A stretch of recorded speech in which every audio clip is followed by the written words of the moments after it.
Joining me on the line to discuss the U.S. economy and the second quarter GDP is Joel Naroff, President and founder of Naroff Economic Advisors in the U.S.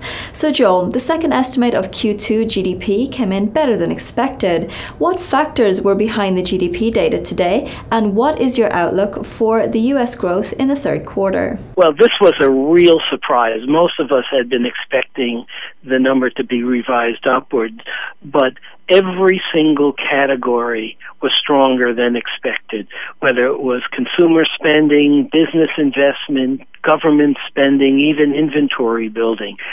This was a really good performance on the part of the economy in the spring, and it's a sign that we had a lot of momentum that was regained after the winter weakness.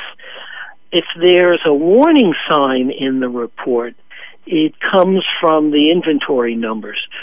We're adding inventory at record levels. It's clearly not sustainable.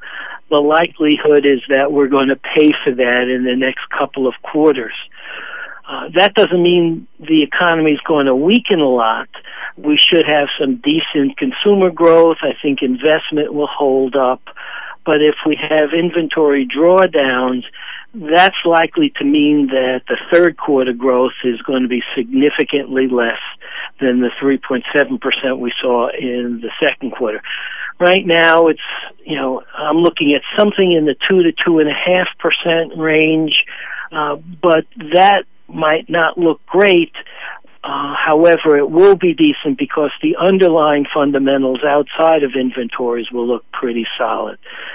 So this was a great report. It probably means the third quarter will be softer than expected, but the U.S. economy is still in really good shape. Now, in your opinion, should the U.S. be panicked over China's slowing growth? The amount of exports to China are a lot less than the number of imports. So really, how much harm will a Chinese slump do to the U.S.?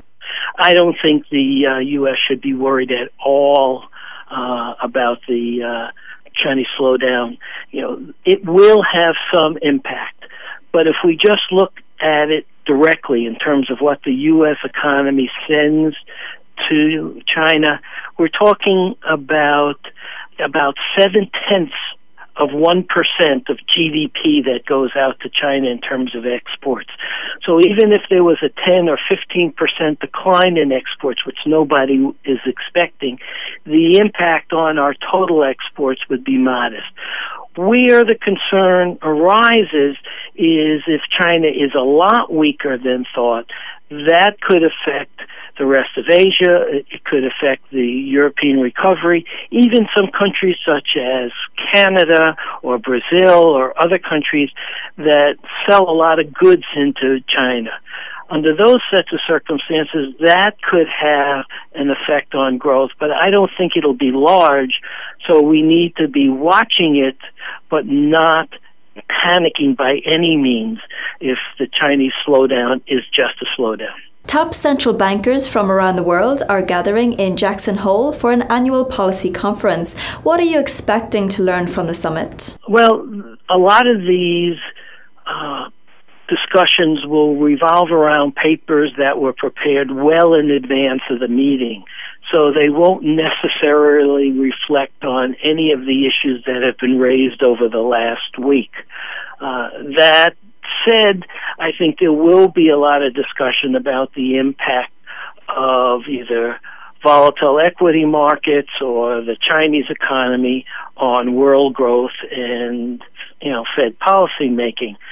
I'd like to see some indication of what people think is the relative importance of market volatility versus economic growth. Clearly, the U.S. economy is strong enough to absorb a Fed rate hike. If it came in September, it wouldn't hurt the economy. The only thing that could be keeping the Fed from moving right now is the financial markets and some fears about China melting down. But we need to know whether volatile equity markets are at least as important or more important than the strong economic growth. Will we get that? I doubt it. But the one thing that I want to see is what people think is more important right now in terms of the Fed beginning to get rates back to normal. Is it equity markets or is it the underlying U.S. economy? And finishing up, taking a look at the euro-US dollar, where do you see the pair headed in the short term? That's a toughie right now because there's so much uncertainty about what the Fed's going to do. Right now, people have written off to a large extent the September move. I haven't. A week from tomorrow, week from Friday, there's a U.S. employment report.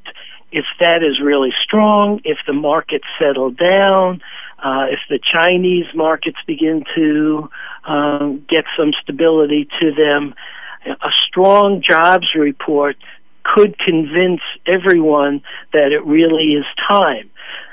A weaker one or some more volatility in the equity markets might, change the thinking on it. So in the short term, my feeling about the euro-dollar relationship is that it's almost anyone's guess because we really don't know what the Fed is thinking right now and what the Fed may do. And as Bill Dudley said yesterday, while he may be less inclined now because the data is less compelling, next week after the employment report comes out and the markets have another week to digest everything, the data may be more compelling for a Fed hike. So what we're in is a situation where I wouldn't be surprised if the dollar-euro relationship kind of bounces around until there's a little bit more clarity, especially between now and the U.S. August employment report next Friday. Well, thank you very much for sharing your views with us, Joel. Well, viewers, that is all for now. Do join us again tomorrow for more news and analysis. Goodbye for now.